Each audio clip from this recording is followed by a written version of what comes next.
Hey, upcoming sixth graders. I'm Mrs. Worley, and I will be your social studies, U.S. history baby, and your reading teacher. Will be using the Study Sync book sometimes, not every day. Sometimes we'll do novel studies.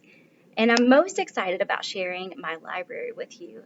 Reading is a huge part of my life. I can't wait for the summers because then I can kind of read for fun and not read what I'm doing for school stuff. But you guys will get to read every single day. And the beautiful thing about that is that you will have the ability to choose what you want to read. And I've tried to make sure that I have something for everyone. And if you love sports, then I have sports books. If you love animals, I have animal books. If you love graphic novels, I have tons of graphic novels. If you like chapter books or short books or even audible books, then I have what you need in this classroom. My kids and I have really had a hard time even thinking about choosing the best book to even share with you, just for a little tiny taste of what you're going to get next year. But I chose three books that I really have enjoyed this year. If you're not sure what a graphic novel is, a lot of my kids have loved books like this, where you have pictures, kind of like comics, and words. And this is all about a little girl who wants to have a dog, and she finally gets one. But as we know, things don't always go as planned. So it's just kind of cool to have pictures that go along with the words that you're reading. And some of my kids have been able to read probably 20 or 30 books within that first semester because they chose a lot of graphic novels.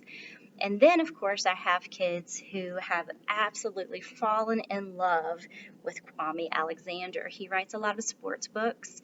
But what I love about his books is that they are different. Like this one in particular is written in free verse. And I don't know if you know what that means, but it's kind of like poetry. It's got a rhythm to it.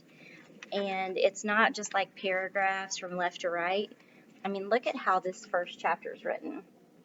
It's a really cool page. And I'll just read the first page to you to see what you think about it. Dribbling. At the top of the key, I'm moving, grooving, popping and rocking. Why you bumping? Why you locking? Man, take this thumping. Be careful though, 'cause now I'm crunking, crisscrossing, flossing, flipping, and my dipping will leave you slipping on the floor while I swoop in to the finish with a fierce finger roll. Straight in the hole. Swoosh. I can just envision what this kid, all the smack he's talking. It's so much fun. His name is Josh Bell. And if you are interested in this book, it will be available for your independent reading time whenever you come to my class next year. I'm super excited about that. So that's free verse. And I have another one that's a soccer one. It's, I think it's called Booked. It's back there on my little lovely shelf. So if you want to check those out, be looking for them whenever you come to my classroom. And then, of course, since I teach history and social studies, I love historical fiction. This is one called Refugee. It's by Alan Gratz, and I have several from him. Ground Zero and Allies, those are both written by the same author, and I think Allies might be World War I, maybe? I'm not sure. And then I know for sure that Ground Zero is all about September 11th. And so you're following the story of two different people during that time. I'm going to read the first page out of Refugee for you just to give you a little book tasting of that one too. This is a chapter book, and it starts in Berlin, Germany in 1938. So that tells us that it's going to be in the time of World War II. And Joseph is our main character in this part of the book. Crack! Bang! Joseph Landau shot straight up in bed, his heart racing. That sound, it was like someone had kicked the front door in. Or had he dreamed it? Joseph listened, straining his ears in the dark. He wasn't used to the sounds of this new flat, the smaller one he and his family had been forced to move into. They couldn't afford their old place, not since the Nazis told Joseph's father he wasn't allowed to practice law anymore because he was Jewish. Across the room, Joseph's little sister Ruth was still asleep. Joseph tried to relax. Maybe he'd just been having a nightmare.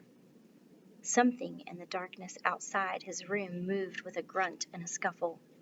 Someone was in the house.